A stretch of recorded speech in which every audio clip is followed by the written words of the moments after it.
I saw today that frickin' Starlink is offering a 50% discount on Canada Starlink hardware. That means the $760 dish is like $350 now. Well, that seems attractive. I know. I've been raking my brain trying to think, like, is there a way we could pull this off for Brent? Because, like, that's an obviously limited time deal. Now, you still got the service, which is like, $120, $180 a month, somewhere in there. But $350 for the hardware is. That's incredible. I wonder why. Like, are they trying to get more customers or what? Yeah, probably. Yeah, because they're probably hemorrhaging money because they're putting, spaceships up in space to make internet work. It's probably pretty expensive. The only region in North America where they have any bandwidth left is in Canada. Yeah. Although it makes me think it probably means you'd probably get decent service. Ooh. Probably is a sign that it's not too crowded. Well, that sounds attractive. I don't know what you guys pay for LTE, but it's probably around the range of a monthly Starlink, because I've obviously been there too. Oh, yeah. Yeah. I mean, cell service in general here is like some of the most expensive in the world. And so we're just doing that for our LTE stuff at the home. So it's not cheap. It's office hours with me, Chris. Well, welcome into the show that really shouldn't exist. I'm surprised it's made it to 25 episodes. I think it's just my excuse to hang out with Brent and the Mumble Room. Hello, Brentley. Well, hello. Thanks for having me back again. The door was shut and I wasn't sure, but you opened it last minute, so thank you. Yeah, I figured even if you couldn't be here in person, I'd open the virtual door to you. No. It's because it's been a busy week. It's had its ups, it's had its downs. Mm-hmm. So we'll get into some of that. But before we go there, let's holler at our virtual lug. Time appropriate greetings, Mumble Room. Welcome into the office. Welcome to the office. Hi, Chris. Hi, Brent. Hello, guys. Hey there. Hello. Our live stream happens every other Tuesday over at Jupiter.tube at noon Pacific, 3 p.m. Eastern. And we do have the Mumble Room going, and it's a great space, like on the live streams and stuff, to just ask questions, something you have on your mind, or just chat away with us and do a little hang sesh, because that's really why we're here. Now, one of the things that has been one of the real ups in the last week or two since we got together is we announced that LinuxFest Northwest is back. This is the first LinuxFest that's back since Jupiter Broadcasting went independent. That's incredible. It's very, very exciting because I know this sounds silly, but it might give you a little insight into how important this fest is to me.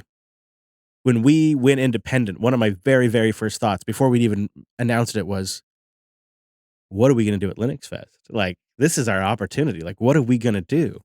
And then, of course, the pandemic hit. And so they tried virtual for a bit, but it didn't really stick because that's a tricky game. And I don't think the virtual conferences were ever a huge hit for anyone. And so this year they're coming back and they're doing it in the fall, October 20th to the 22nd at the Bellingham Technical College in the Pacific Northwest. October can sometimes be rainy and it can sometimes be beautiful. So I'd say just plan for both.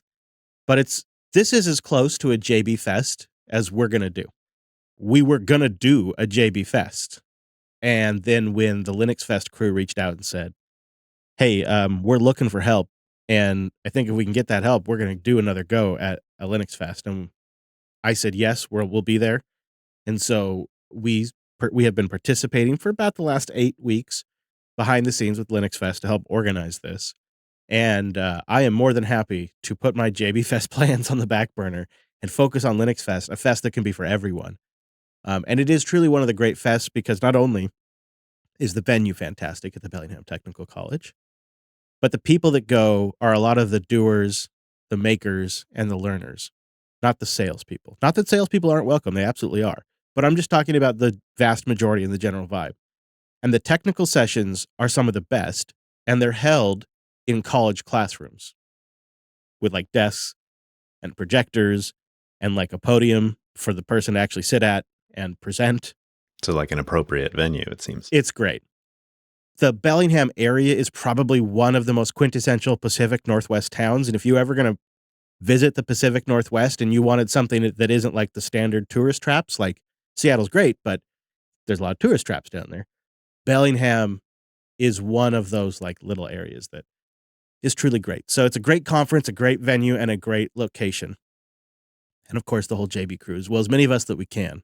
are going to get there. And so it's going to be a great opportunity to just come say hi, hang out, and more than likely we'll be grilling stuff up for people. Details at linuxfestnorthwest.org. They'd like you to let them know you're coming if you are really solid, just so they can kind of start projecting. But one of the things we decided early on is we're making registration way smoother. We're getting rid of it. So you're not going to have to wait in line. You can just come right in. There's some downsides to that, including being able to figure out how many people attended, including things that involve liquor laws and whatnot. I don't know how much I can say there, but it's just nice to know if you're coming or not. And then, of course, they do have a call for sessions as well. So if you have a talk you want to give, and it ranges, we've had talks, obviously, on technical stuff. Several of our crew members have given talks. Wes did an awesome breakdown on audio and recording for podcasting. Alex did a fantastic tour on some self-hosting topics, and it might have even been before we did the self-hosted show. I think it might have been. Of course, there's even things for the significant others that might not be interested in the technical talks. Whoever you might be dragging along with you, there's talks that are, I'd say, appealing to them as well. So there's a lot going on, plus the area is fantastic. We really encourage you to make the time for it. We're not going to talk about it incessantly, but we are going to try to tell you about it right now, so you have time to plan for October 20th through the 22nd. And really, I think the core days to be there are the 21st and the 22nd. And the goal is to do a live Linux Unplugged from the floor of the Bellingham Technical College in the beautiful Bellingham, Washington at LinuxFest 2023. Live Linux Unplugged, which is going to be a huge project. We're going to have speakers this time, right? We had speakers the last couple times, but it took us an embarrassingly long time to figure out that people can't hear us over the crowd. Because we had headphones on. We could hear ourselves just fine. I think it matches perfectly for what our goals were for this year. I mean, we last trip, with Lady Jupes decided maybe we should do some live events instead of events and then try to squeeze into Lady Jupes and do a show right after the next day, So I think this is actually perfect. Or to rephrase that, the realization was, holy crap, we work so hard on getting a venue, setting up these events, getting to them, and then we put all this energy into the actual event, and then we walk away and we have to go record a show. Yeah. And it's just like, how did we not record a show while we were there? And so that was the realization we had on that last road trip. It's like, there's a way to incorporate the meetups and the shows. Like maybe you come to a meetup and we do a show, while you're there. That could be kind of a neat experience. I think it's fabulous because some of our listeners are lucky enough that they get in studio and are able to sit there and experience the show being made. And I know Alex has talked about his first time in the studio was like this amazing experience because he got to see this production that he really cared about live. And I feel like we should, it's our responsibility to share that with the listeners more so. Like, why not? That sounds like an amazing gift we can give them. And they can give it by just being there in attendance and cheering us on, making sure we don't screw it up. I was thinking maybe in the springtime, it'd be neat to try to have a listener every week for a while. Oh. A listener every Sunday cool. for Unplugged, or a listener every Tuesday for office hours. I don't know if we have enough locally, but when we do these meetups and we do these get-togethers, I start thinking maybe we got enough crew in the area where we could actually have somebody in studio every Sunday for a little while. Okay, well, how will you decide who, there's first come, scheduling first issues. serve. Yeah, fair enough. But if someone wants to travel out to do it, wouldn't I that don't be cool too? Like a calendar-y kind of link where we just, book the seat. I don't know. That is fun. I love this idea. Can I book a seat? Well, you always have a seat, Brantley. Oh. You always have a seat. But it also gets me to it makes me more inclined to grill and just kind of have more fun after the show instead of just sort of sit there and veg out. So yeah, that's been on my mind. I haven't cemented the idea because I feel like I just need to think about it a little bit more. But I'm putting it out there into the universe in case people have feedback on that idea. I'm feeling pretty good. You guys got some serious things knocked out here at the studio. Mostly because of Jeff. When he left, I started not getting anything done. Yeah, Jeff really was, I think, the secret sauce to this last sprint. And I think the other thing that I liked about this sprint is that it was kind of a skeleton crew sprint. Like, we brought Wes in for a little bit, but it was mostly you, Jeff, and myself, and at times it was just you and Jeff. And keeping it to a minimum amount of people like that, I think actually made us get more things done. So not to say that I don't want to have larger sprints where more of us get together. Like maybe we do that before LinuxFest. Maybe we get together a few days before LinuxFest as a team. I think it just probably offers different advantages. Like we were able to get together and say, okay, this particular slice of what JB wants to accomplish is what we're focusing on. And we, weren't distracted by creating a mobile media center that we're going to bring to events in the future. That's maybe Alex's thing whenever he visits next. And and with Jeff's expertise, I was able to support him in doing all of the stuff that he's an expert at. And we just like kind of got tunnel vision in a really good way and just like boom, boom, boom, got a bunch of stuff done. I mean, my car was probably a distraction, but that was a good one, it sounds like. Oh, I don't think it was a distraction at all. I'm actually kind of getting more serious about this Jupiter Garage idea.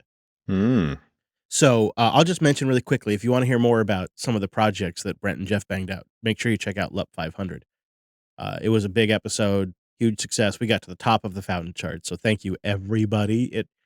We've also picked up new listeners as a result. So like, how cool is it for us? 2 of our episodes trended. But the real ultimate gift is because you guys got us high on the charts, we also picked up a new batch of listeners at episode 500 of a podcast. I can't thank the audience enough. Thank you, everyone. That was crazy. It was such a week to watch all of those boos come in. And yes, many of them like in the middle of the night, just like pew from the studio. And I got to be honest, I think office hours might have suffered a little bit because there was times where the liquidity got tight. So I think the test signal feed missed some boost, and I think this episode missed some boost.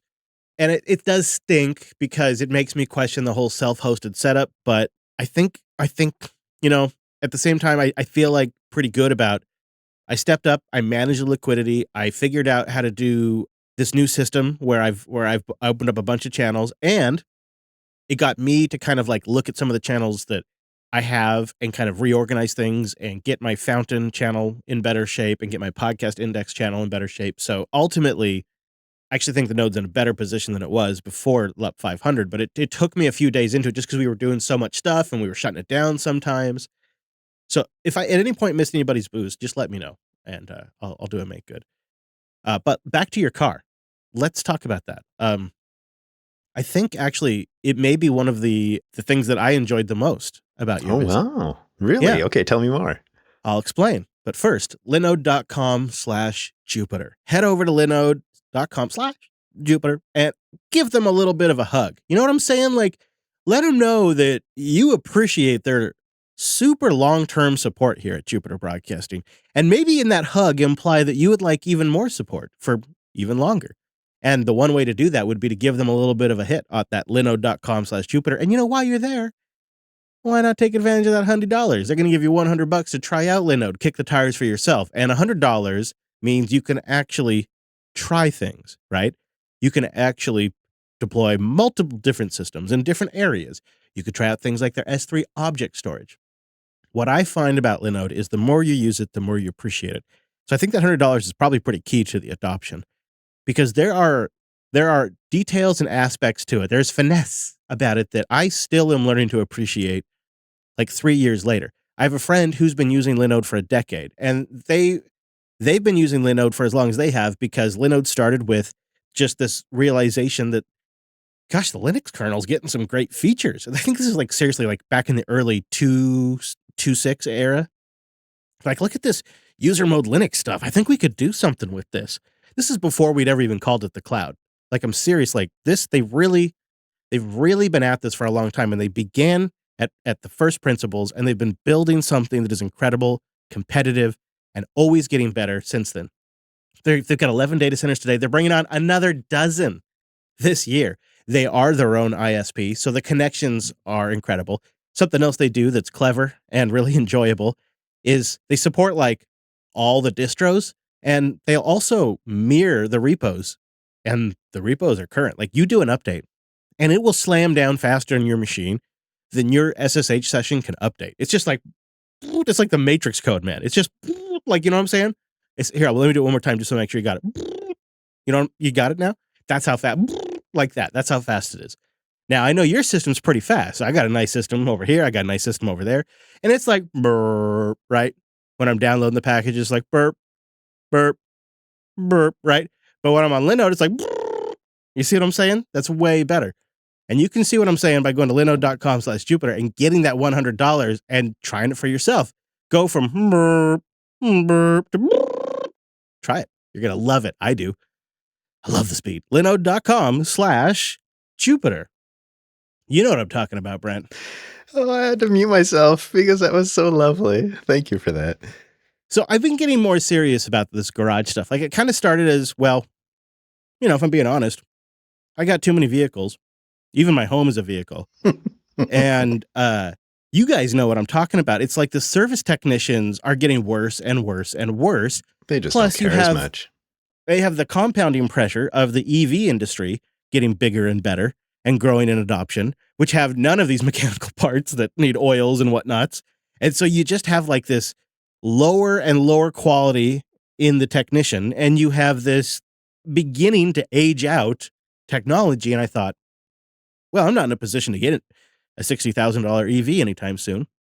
So maybe I ought to learn how to take care of my vehicles, because I think I might care more than anybody else. And then I also thought, I have two types of vehicles. I have old vehicles. Well, old as in they're like, 160,000 miles plus. And I've got young vehicles, as in they're like a couple of years old, under 50,000 miles. And then I've got which is my RV. It's kind of in the middle. It's got 55,000 miles on it, but for an RV, that's actually kind of a lot. A lot of people's RV. You'd be surprised. In fact, I'd love to know. Boost in or email. How many miles are on your RV if you have one? Is it even over 10,000? Like most RVs don't really drive much. And so Lady Jupes, she travels and she's getting up there. And so also when that engine in Lady Jupes is in operation, it's under constant stress because it's moving 25,000 pounds, which I probably have overweight. So I came to this realization that A, nobody cares. B, the quality of service is getting worse. C, the price is going up. Thanks. And, D through like G is everything else from my cars are old to my cars are young. Why not take care of them now? But when you came over and Jeff came over, but with your car, it was like, wait a minute here. We could actually do something here. We could kind of get this garage into a state where I could do quick maintenance on my vehicles. But when people visit, especially those who drive to us, well, why not help them do an oil change or replace an air filter or do a brake change? Why not make this a thing that we could do with our co-hosts and our community members? Because it's a lot of fun to be out there with two or three of us working on a project together because we're talking about stuff. It's like it's a great bonding opportunity while also a way to give value back to people who contribute value to the network. Yeah, I gotta say, like my entire trip home, my car was so much better for that time we spent with it. And I knew many of the problems that we tackled were problems for the last year and a half, but never quite got to them. But you totally nailed it with that social aspect. It was just, no matter what we were doing or how many problems we ran into or how greasy we ended up being or how many times I had to crawl under the cars, it was just tons of fun. And I think it's also really good for us, Chris, especially those of us who work in high tech or are at our computers all day, to just do something physical. Like there was something about building a thing that was physical, that was made better and will be for the next couple of years, that was really satisfying in a way that, accomplishing things with bits and bytes just is never. Yeah. I'm glad you said that. My kind of silly way of saying it is stacking some W's because I watched too much Letterkenny. But the idea is very much when you work in the digital realm or when you work really in any kind of job that is a lot of mental work, you don't really get to see tangible results. And psychologically, there's something really gratifying about starting a project and seeing tangible results at the end of that project. It is, I think, probably the number one cure to a lack of motivation, to feeling down, to feeling sad, is getting a win. And when you finish something and it's better than you started, that's a win. And if you can make something you own better or in better shape in that process, that's a win. And I think that's what I realized about the car stuff is that as a team, we could stack some W's together and then go off and we were charged up and we go off and do other stuff. And one of the things we'd do is when we need a little motivation, we'd stop and we'd watch some people on YouTube stack some W's, and then we'd go off and stack some W's. They have the advantage of editing, which is helpful, but Right. But it was really nice, and it got me sort of supercharged because this is something that's been in the back of my mind now for several months. I've been very, very, very slowly working towards that goal. And when you and Jeff came, kind of supercharged that effort. It sort of really took me into because again, it's that social aspect. You're making me do stuff that A, my vehicles didn't need, or B, I wasn't going to do until I had some friends do it with me. But also I think C is I could look at what tools you were using. I could follow your advice. You guys have done this stuff before, and for me, it's such a new thing. It's a brand new language because seemingly I have to learn things the absolutely hardest way possible. I don't know what my deal is, dude. It's just me, I guess. But I just pick an end goal and then I learn my way to that end goal. And the only way I'm interested in figuring out all the crap I got to figure out is if I'm properly motivated to reach that carrot at the end goal. And so I decided I wanted to do regular maintenance. I would even say aggressive regular maintenance, really take good care of this stuff because I want it to last for a long time. Because I'd like to let this EV stuff work itself out for a decade, and I'm not going to replace the motor in my RV anytime soon. So I want all this stuff to last me, until I'm honestly in my 50s. And then, it's a great time for me to reevaluate. And what an opportunity, give myself a decade to learn something. And so this was a supercharge to that event because I was just picking all that kind of stuff up because I needed to know what even things are called tool wise or socket wise, right? And it also helped me avoid a lot of mistakes and also be willing to try things that I probably would have been, the manual doesn't say to do that, right? I just would have been too afraid to go with my instinct on something, but I could see you guys following your instincts on stuff, and that helped kind of tune that sense. So I thought, well, with that momentum, I'll keep going, right? That's what I thought. I'll keep going. And Monday was air filter change day here in the studio. I'd ordered some air filters and they arrived Monday evening. I was hoping to have them arrive in the morning, but that's fine. They arrived late afternoon, so I stayed kind of late here at the studio. Probably a little later than I should have, and I decided I'd do the air filters before I went. And I popped the new air filter in my GTI, 2018 GTI, and it went great. And I'm like, all right, stacked to W. Look at this. It's noticeably a cleaner, better, higher quality air filter. So what I'm putting in is better than what I'm taking out. That always is nice, right?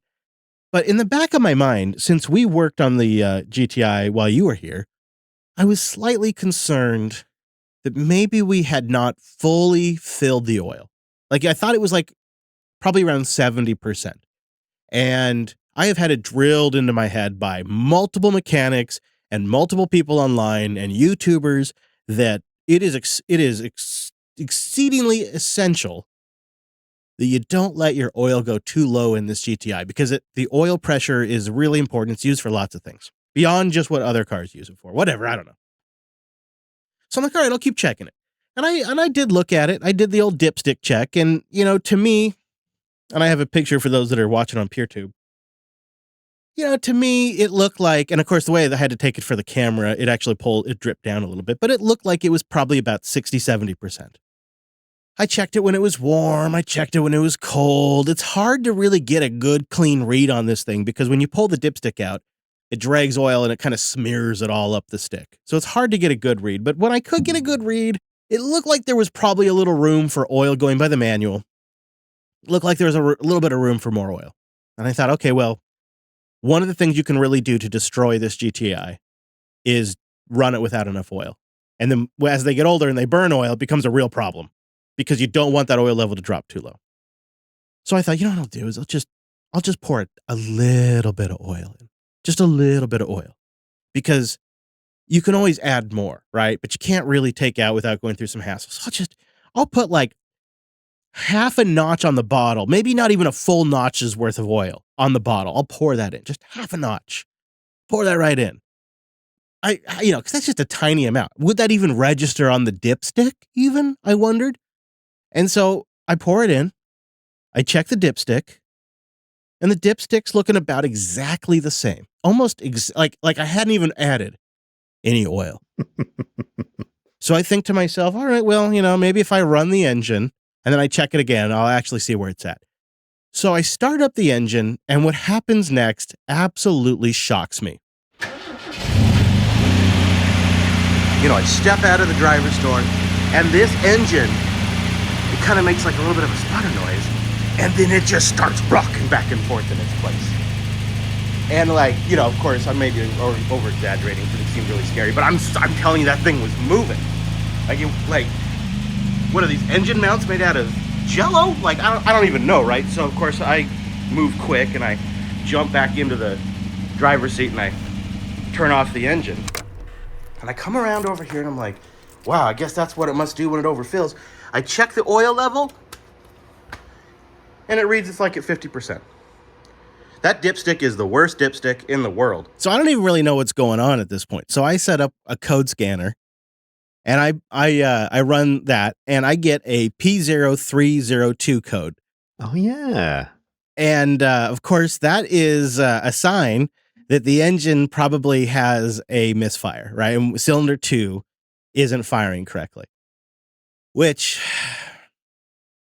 probably means it's overfilled and oil has seeped in there and the spark plug can't fire correctly, which is not great.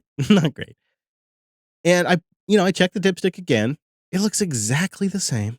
It looks exactly the same, Brent. Oh, no. And I'm just thinking, I wish Brent was here. At least I could bounce an idea off of him, And I don't know, did I just break my car? Right? Did I just blow up the engine on my car? Because it was rocking back and forth. I mean, too much oil is just as bad as too little oil. It's true. Yeah. Even in that video that you just shared, it sounded rough.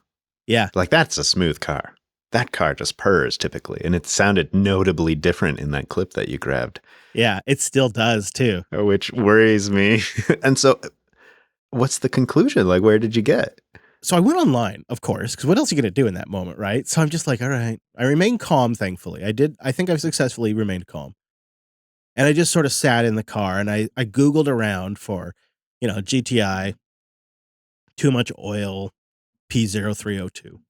And first of all, one of the things I noticed is people are super nonchalant about having too much oil in their engine. And that's not for me, man. That's not my style. But a lot of people are oh yeah, it'll just burn off. It's fine. And I'm no, it's not fine. So it's no. But it does look like, this could be one of the, what I experienced, that rough idle and kind of stalling out is kind of something that can happen when you've overfilled it. And then I saw hundreds of Reddit and other posts about how people can't read the dipstick on this GTI and about how it's a real problem. And that there is actually a way with a code scanner to just get the precise milliliter amount of oil in the engine. And if you just go by that, you're better off. So ultimately, I think I'm going to have to do that. But you know what I did is I took advantage of that gosh darn oil extractor that we have. Yeah, the second one. Yeah, this is the perfect thing, right? So I put I put the tube in the dipstick hole and I just pumped out a tiny bit of oil, to kind of just take it a little, even just a notch further than where we had left it at, when we did the oil change, and started her back up, gave it a go for a little, let it sit there and idle. And it was a little rough, but it was pretty, it was fine. I mean, little rough on that car it was slightly noticeably rough, right? It was still, for most cars, it's a very smooth idle. And there was some white smoke coming out the tailpipe. And I'm oh, there it is. Okay, there's another sign that I overfilled it, right? Yeah, I know. Oh, I'm learning, bro. I'm learning, man. I'm learning. So there's another sign that I almost blew up my engine on my car. But so I let it idle for a bit. I let it get up to about 175 degrees. And then I checked the oil. And it looked pretty good. It looked about like it's 70%. And so I figured, I think what this car needs now, actually, I was a little scared to do it, but I think it needs to be driven. I think I need to drive it, see if it kind of works out what's going on. So I drove it home. And the next morning, it was a cold morning, I drove it into the studio and I parked it for a bit. And I captured this. Okay, hey, Brent. Okay, so it's Tuesday morning. I've been at the studio for 20 minutes, and I parked the car and I set a timer for 10 minutes, and it just went off. And the Volkswagen GTI manual says that to properly check the oil level, one should bring the engine up to temperature and then let it sit for 5 to 10 minutes. Now, since I just drove it on the freeway for like 23, 25 minutes, I figure the full 10 minutes ought to do. So it's been sitting. I'm gonna pull the dipstick and see if I can get an accurate oil level reading, which so far I feel like I have been unable to get on this dipstick. So let's check it. Thankfully, I already have the hood pop. So it's right here, so I'll pull it up, and survey says, oh, it's about, I'd say it reads about 80% up the hash marks. I think that's about 80% up the hash marks there. Maybe 5-10% left. I'm gonna wipe her off, do the old dip one more time. That, I'm not even kidding you, is the most accurate reading I have ever gotten on this dipstick. So there's something to it. And we'll stick her back in and we'll try again, because I wanna see if I can get a better reading yet. It's got little grooves you gotta make sure it sits into. Yeah, I'm gonna go with about 80% on the old dipper there. You know what, I might just live with that. I think I'm gonna live with that. I like that reading. It is a little bit more accurate after you let it sit for the 10. So it reads about where I'd like it to be warm, and it reads low when it's cold. So riddle me that. How does that work? If anything, shouldn't it be flipped? So I show it's low when it's cold, and just about right when it's warm. And wouldn't you think all the oil would be, up in the engine? So I can live with where it's at. I actually still suspect it's a little low, just by the sound of the engine. But I don't know. Maybe I'm completely off. It just seems to me that the oil level increases when the engine is warm, and it decreases when the engine is cold. And I just don't know what I'm doing. Welcome to the journey. Yeah. You're hitting the crux of what it is to work on mechanical things from my experience, which is there are so many, and this is very akin to technology, actually. There are so many like little edge cases or like experience-based observations that you make on various parts of mechanical tasks and technological tasks, of course. And something as simple as like, this stick is supposed to show me how much oil is in this engine. It's like, that's what you're discovering is actually kind of false because, and I think I've told this story before, but my very first job was working at a full serve gas station. And one of the things we had to offer was to check everyone's oil. So I've checked many a dipstick, Chris. I'm a dipstickin' expert. A connoisseur of the dipsticks. That is me. Yes, yes. And that knowledge just never leaves you. And from dipping so many sticks, I learned that some are super simple and they give you the result you're looking for right away. Others, which sounds like yours is in the other category, are a pain. And one of the tricks I might suggest that you do is kind of give it a twist while you're pulling it out. For some reason, sometimes if you can keep the oil from like rubbing off on the edge of the like dipstick tunnel thing, sometimes that can help. That's definitely a thing I'm having. But it sounds like you have many more questions like, A, why is the oil higher when it's warmer than it is when it's cold? And I think probably that's just like oil expansion, although I have heard that more for other fluids than not. Well, so that raises the question, when I'm filling it then, do I need to leave some room for oil expansion? Because where we filled it, I showed the dipstick on the live stream. It was like 60-70% filled. And that was even after I kind of held the dipstick up so gravity pulled the oil down so I could take the picture because I was trying to get the light. So it may have even been more like half filled originally. So then I just add a touch and now it's overfilled. And it does make me kind of go, I wish I had just had a digital sensor. So I think I am going to try that for the next one. It's a good one. I think my conventional knowledge that I can share with you, and I am not an expert in your particular vehicle, but the conventional knowledge is that from the top of the hash marks to the bottom of the hash marks is a fixed volume of liquid that you can add to your engine. So typically that's about a liter or a quart in your case. And so if you're at 70%, then you need to add 300 mils to get to 100%. That's good to know. Okay. What I might suggest is maybe you measure that liquid out. Maybe you go a little less, like 200 mils. Maybe you measure that out before putting it in the engine. So get yourself, I don't know, like a kitchen measuring cup or something like that, and do it that way. At least then you're doing it in a measured approach incrementally instead of just like, wow, I don't know, it's about that much, feels like. That may help. But again, your engine seems like it's got quite the personality, so who knows? Yeah, and when you're looking this stuff up, there are so many various different hot takes. Like Mini-Mech, you have like the opposite, right? If you check when your engine's hot, you get a misreading, sounds like. I have a Mini Cooper S second generation, so this is this new generation Mini, so the company owned by BMW, not these old Mini Coopers, and they have the most horrible dipstick I've ever seen. So it's very difficult to read out the oil level, and I asked the people how I could read it out, and they say read it out when it's cold, and if you are 1/3 over the minimum, and the minimum, I posted a picture in Element, so you have a little 2 holes just under the lower third. That's the minimum level, and if the oil is 1/3 higher of that, then you're in optimal. If it's a little bit higher, it's okay, but read it out when it's cold, because then the oil is thicker and it sticks better to that dipstick.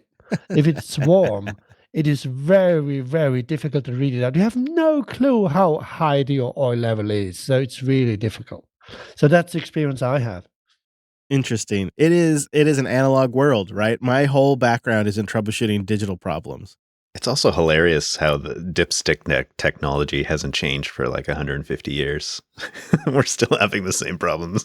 It looks like the 3rd generation Minis, they have digital ones, so you have no problems there. But the 2nd generation still have the analog ones. I know some car manufacturers have just removed the dipsticks now, which when I first heard that, I thought, that's absolutely outrageous and ludicrous. How am I going to do a top extraction?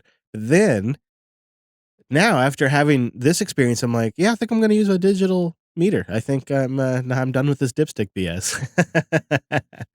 Oh well, so now I don't really know where it's at. It's at like 70-ish% on the dipstick, and I'm just going to call it good. The P0302 was by the way, just before anybody panics, it was a pending code. It only happened once. It hasn't misfired since. So I think I'm in the clear. I shut her down immediately. As soon as I saw it's getting a little weird and it didn't sound right, I shut her down. But I had to move my big butt around the door, because like the door was open. I was like, it's so annoying. These systems with the keyless ignition and stuff. If you take the key out, like they don't cooperate unless the key is in the car. So you got to get in there and actually shut it down. But it's been fine so far. Hopefully I didn't wreck my car. But Brentley, let's transition to the digital world. What do you say? Well, please, where the dipsticks are easy to read. Yeah, and I know you've been getting headless recently. Well, I've been getting excited about this. This is something we've been talking about for quite a long time. And as always, our listeners are just, can you say the best? I'll say it. Our listeners are the best. And so we've been asking for a way for like a whole year now to have audience members, and even us included, be able to seed PeerTube from various regions. Europe was a common one that folks were trying to connect to PeerTube and weren't getting any seeds. So we thought, geez, there must be this nice way to seed some peers over there so that everyone can have a nice, quick experience. And it turns out that wasn't really a thing. I did find an issue where that was a feature ask since about 2017 and hasn't really seen much in terms of activity at all. So one of our listeners on GitHub by Tire, I don't know, how would you say this, Chris? You're asking me? You're asking me, dude. Well, it's more entertaining when you do it. You know what I would say? I would say, I'd say Tyra Arm, or I would say, just to have some fun, I'd say Ty Resaram. There it is. So Ty Resaram came and created what is still in its infancy, but it's called the PeerTube Headless Seeder. And it does exactly this. It allows you to headlessly seed some PeerTube instances. Runs with Python, Selenium, and Firefox to monitor and see live streams of a PeerTube channel headlessly. So this is exactly what we were hoping for. It's early days, but there is like a Docker Compose file, so you can get this thing running up pretty quickly. And we have heard from many users, some in the chat room right now, who have been using this with great success. And I think this is amazing. Chris, I feel like it's our responsibility perhaps to also put out some seeds out there if we're not finding enough in certain regions. So if there are regions that you feel like maybe you need a little boost, let us know and we'll see what we can do. Or the audience, might react and be willing to do some seeds in various regions. Boost in with a boost request. Yeah, maybe we could spin up a VPS on Linode in like an area that's underserved or something and use this. I'd be totally down for that. We've also been thinking maybe this needs a bit of a better name. I know you've been thinking about that, Chris. Yeah, we definitely need a better name. PeerTube Headless Seeder is, it's right there on the tin. It tells you what it is, and you got to appreciate that about it. So I'm not trying to discount that. But it doesn't really like pop, right? Like when you walk away from this episode, dear listener, you won't remember PeerTube Headless Seeder. Well, you might now that I said you won't, because you're that kind of, I know you.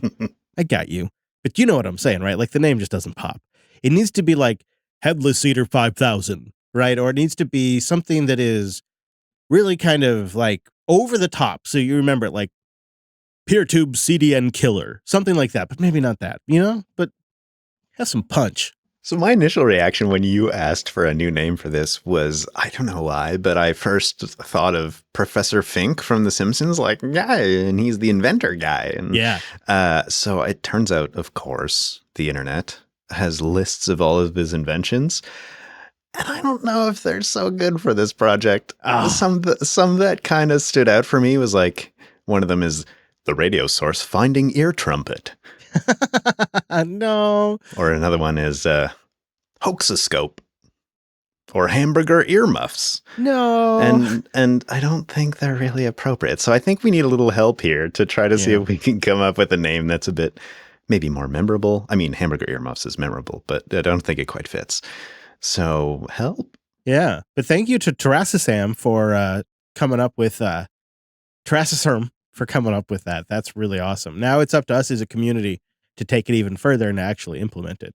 That Wes is pretty good at coming up with names and titles. Maybe we should have him come up with a good name for it. Takov in the chat room says seed tube. So it could be just that simple, really. Oh, that's kind of brilliant. Seed tube. Or what about seed tuber? Or something like, because I don't want it to sound like it's a PeerTube competitor, but SeedTube, maybe that's good. That's good. I know it's so simple. How do we not think of this? I don't know, man. Oh, the old portmanteau. I like that. I think that's a good contender. So, because I don't have enough going on, I agreed to do a webinar on March 30th that I thought I'd let the audience know about. It's something that rss.com is putting on, along with myself and Nick from Fountain FM. And it is a talk about value for value. It's going to be a free webinar. Got a links in the show notes. And I got a few things to talk about. I've been thinking about this. And we have an agenda. We're going to mostly focus, we're going to focus on value for value. Talk about podcasts like ours. And we're going to talk about some lessons learned and do a Q&A. So if you'd like to get in, there is a RSVP. It is a free webinar on Thursday, March 30th at 9 a.m. Pacific. Oh, it's going to be early. I'm still going to have CPAP face, but... And I'll probably do it from my actual office, too. Whoa, that's exciting. Yeah. You get that node heat on your legs. Mm-hmm, yeah. Yeah, I'm going to talk a little bit about, like, some of, like, the behind-the-scenes challenges, I think, with running sponsors. What? There are challenges? I think there's stuff people don't talk about. Yeah, there's stuff. There is. It's a tricky business. Are you going to give us a tease, maybe, of some of the content you're thinking of sharing, or is that something maybe up to you? Podcast advertising is in a really precarious situation right now because it's a lot to manage from the podcaster side in some cases, unless they defer to an agency, which takes 30 to 50%, or dynamic ads. And if you think about it from like a corporate marketing standpoint, it's a lot of effort for them to do these one-off bespoke deals with individual podcasters. And a typical ad deal when they're brand new to a market, it's not unusual for that to take 6 months to get that relationship going. And it could even take another 2 to 3 months before there's even the first ad.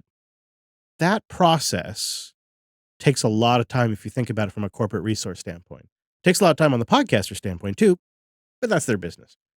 But on the sponsor side, they got to have staff for that. And they got to have a staff member who can stay on that conversation for 6 months. Maybe it's 3 months, maybe it's a month, but it's always at least a month. That's a big ask, and it's a lot of complication. And when you think about that from a continuity standpoint, it generally doesn't work for more than about a year or so before somebody moves on to another position or gets another job. And so for them, it takes a lot of time to get into bespoke podcasts like ours and other podcasters out there in the space because of that one-on-one nature. And that drives them to dynamic ads as well. And it creates this downward price pressure on ads once you go automated. It's a pretty complicated and a lot of headwinds situation. And so that's kind of the nature, I think, the background that will inform the webinar. And how I feel like value for value is specifically the solution, how it realigns incentives, how it allows the podcaster to focus on the work and prevent burnout, and probably how it's ultimately better because every podcast that has sponsorships will inevitably have a moment, maybe multiple times if they're lucky. And I say that, like, you know what I mean? Like, you're going to have this problem if you're lucky multiple times, where something with the sponsor changes, and you now, as a podcaster, have to decide between going with your audience or going with the sponsor who's paying you. And I've had to make that decision several times. Like, in the past, GoDaddy was a fantastic sponsor. They're a company that still loves working with us. They would love to sponsor us right now if they could. And GoDaddy was easy to work with from like a business standpoint. But SOPA happened, and the audience's impression and thoughts around GoDaddy changed. And so Jupiter Broadcasting had to make that change. And some podcasters are not in a position, because they don't have membership programs, they don't have booths, to make those really hard business decisions. You know, can you imagine if like GoDaddy was sponsoring many shows, so I don't remember now, but let's say they represented 70% of the income for the company. Could you imagine as a business firing 70% of your income? How do you do that, right? It just, advertising creates a pretty complicated incentive system. And value for value and the boosts completely destroy that incentive system. And it makes the audience the customer, and it makes pleasing them the ultimate objective. But it also has massive ramifications behind the scenes because it takes out all of these moral dilemmas that a podcaster has to struggle with. It takes out the 6 months of work that it takes to spin up a single sponsor. It takes out the ongoing management of the relationship. And all of that time is either spent on the podcast or it's spent on improving the podcaster's life, making them a better human being, more rounded, and making the work they do more sustainable. And it means that the audience knows the deal because they're the ones funding the production. So they're the ones that are going to get the straight shooting from the podcaster, because what are you going to do? Lie to your biggest customer? That's not likely, right? So that's just, it creates a more trustworthy medium in an era when media is a very hard thing to trust right now, especially on YouTube, especially on the mainstream media. So I just think that's a huge deal. So that's probably the focus of the webinar. Now, I wonder, Chris, this got me thinking, do you ever see value for value being used by sponsors? Like, for instance, we read, some of our big spender boosters, oh, someone came in with 500,000 sats and we say thanks to them. Do you ever see a sponsor, for instance, coming in and boosting a podcast just to get maybe that thanks or that little spot somewhere, or even just as a way of thanking the open source community? That'd be a pretty clever move. They should. Somebody should. Right? It's an open ecosystem. Let's find out. I mean, why wouldn't you? Right? It's just, I don't think many of them are that tuned into it, right? It's more of a traditional business relationship, contract, IOs, payments, PO orders, that type of stuff. But I think eventually somebody might. There's now something like almost 12,500 podcasts that are taking boosts. So maybe eventually somebody will. I'll have a link to the Value for Value webinar in the show notes if you're curious. But why don't we do some boosts? And now it is time for Le Boost. And Gene Bean comes in with 11,101 sats. All these I started listening boosts made me finally look. It seems I started listening to LUP around episode 410 and then got hooked. And I haven't missed one since, playing with LUP 416, 197, and Self-Hosted 52, and Office Hours 1. And Gene Bean sent that into Unplugged. Office Hours 1. That's amazing. I like that he started there. It means he trusted us right away, That's hard to do. Why would you trust us? We got a live boost, too, from Takoff751. Says, my current live streaming setup is on iOS with VLC, listening to JB Live FM, and then using Fluffy Chat for the live chat. That's nice. He says, I couldn't really handle the element long loading times. Yeah, that can be a thing on iOS. I've noticed it's particularly worse on iOS than it is on Android. Element just takes longer to sync up on iOS. And maybe it's because it's not running in the background. I don't know. My personal experience is it kind of comes and goes. Some days it's just not great. And today, for instance, has been fabulous. So I don't know what that's about. Marcel comes in with 4,000 sats. And I was saying, I think something was wrong with the test signal feed. We didn't get any updates. We didn't get any boosts. So I kind of have abandoned the test signal feed. He says, every episode of the test signal feed I boosted. I got the fountain receipts to prove it. I think you have the split set up wrong. I boosted the episode where you put me in the split because I thought the self-boost was funny. For me, it shows that I get 5%. Podcast gets 1%, but nobody else gets the split. Yes, that was an issue for a minute. He says, I got all that split money. Well, then keep boosting it in, Marcel. That's awesome. I know. Yeah. It's always interesting when you're messing around with RSS feeds because it gets cached everywhere and it gets in databases, and it's like when you update your RSS feed, you really just want it to be the final version because if you put something in there wrong, it will get out there. El Ray comes in with a row of ducks and asks, what is your favorite food? I think I know, but let's start with you, Brent. I think usually my quick answer is Thai food. It matches very easily a lot of my dietary needs, but it's just gosh darn delicious. And I've not made it to Thailand yet to, taste it firsthand, let's just say. But almost everywhere I travel, that's one of the things I always try to taste somewhere. So I feel like Thai food would be an easy win for me. So if you want to get in my good books, I feel like take me out to Thai. But the other one for me in the same vein is Indian food. And some of it's okay. Some of it is fabulous. And when listener Jeff was in town when we were doing the little mini sprint last week, we introduced him to some Thai food. And I feel like, listener Jeff, you just kind of fell in love in a way that you weren't convinced previously. So my answer would be Thai food, but I'm always interested in just learning all sorts about food. I'm just food inspired. So I feel like I'm open to trying anything. And especially one of my favorite things is to just cook with people. It's one of the things I love doing with people I love is cooking together. So, and we love it. Aw, thanks. So that's my food connect. I can talk about food for days, but Chris, what about you? Favorite food? Geez, it changes. If I just had to have a go-to, it'd be Thai food. But I also love home-cooked foods. You know what I mean? Stuff that you spend time on that is delicious. Sometimes it could be stuff on the grill, but sometimes it's a soup that's made from scratch. It's just, that stuff has really been hitting the spot recently as we've just kind of gotten better and better at that. And having the Nextcloud recipes has been really handy because when we nail something, we just document it right there in the recipes app and then try to reproduce it later. Hadia always likes to put a new spin on it. I do too, actually. Even when we did the steaks while you were here, it's I put a new spin on the marinade just because that's what I had. Let's try this and let's try this. It's always a science experiment for me, and I love that stuff. It's such a nice avenue of creativity, I find. You can change something up, and there's so many senses involved. It's just a lovely experience. Purple Dog says, with a row of ducks, since you weren't sure what the shipping cost was to the UK for a robe, it is $65. Oh, Purple Dog, you know what's the worst? That's not even the most expensive. It's crazy. Now, in the US, it's cheap. And some other parts of the world, like Canada, and other places, cheap-ish.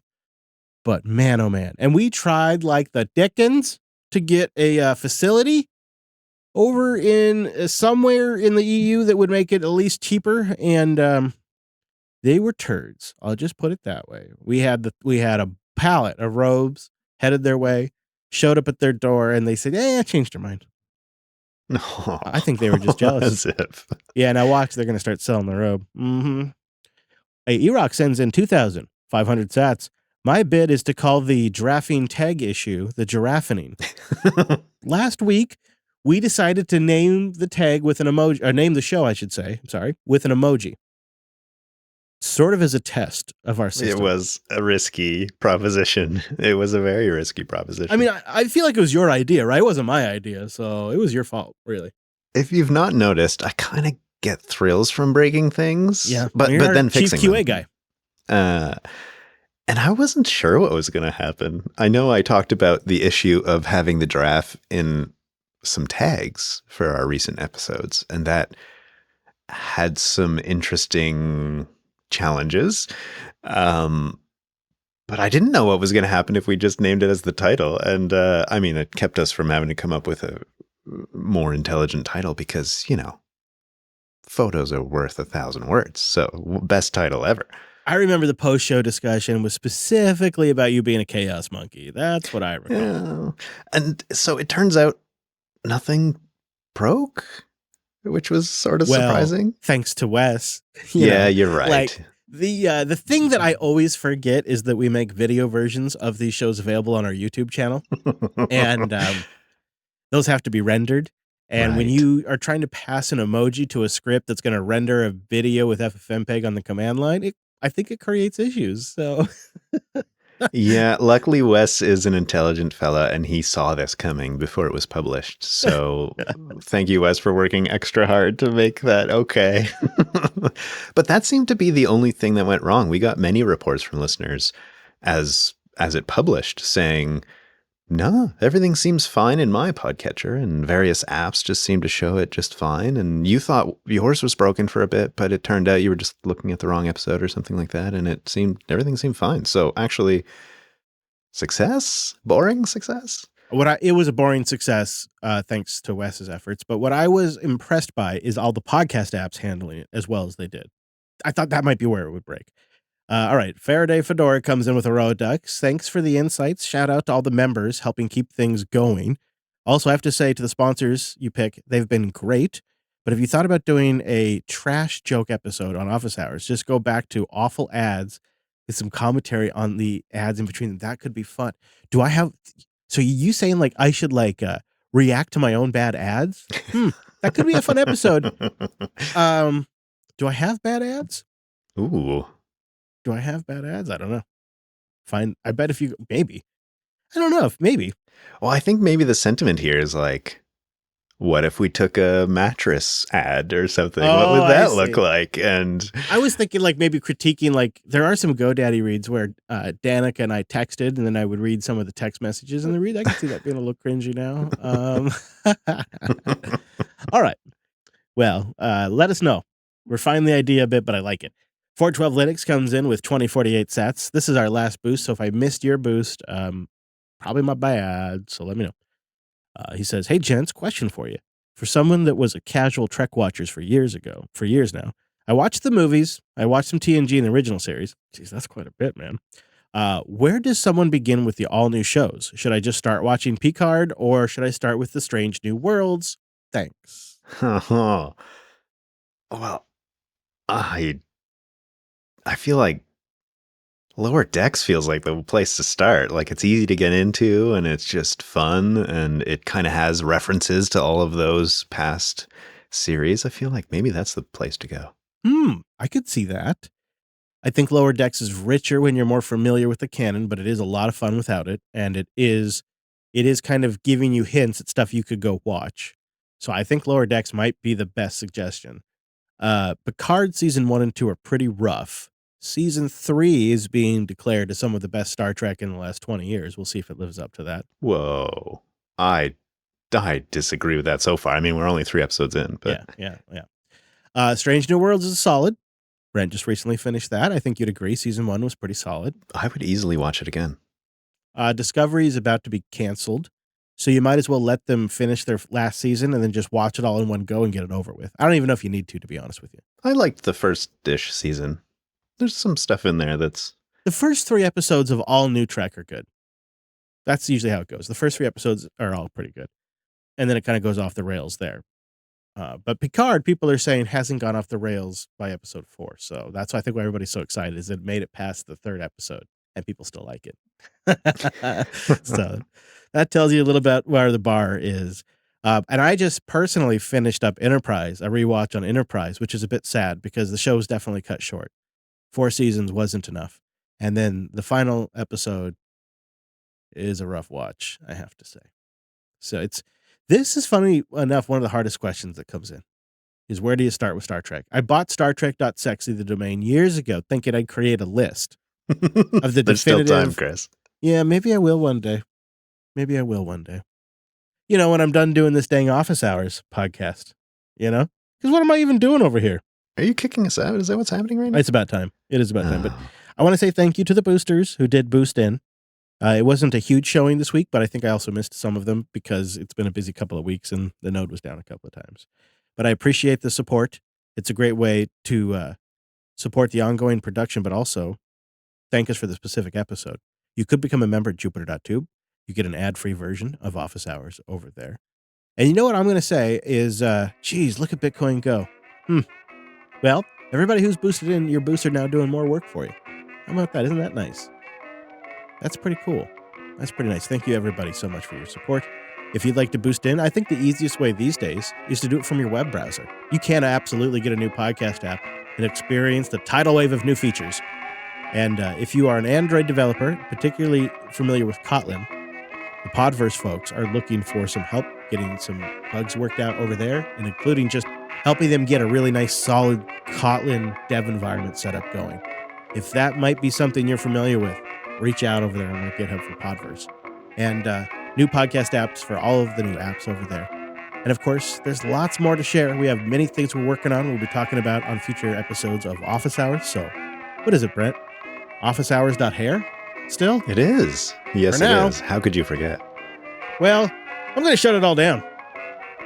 That's it. Office hours are over. I got to clean up. I got to go microwave a lunch or something. But thanks for joining us. I'll see you on the next episode.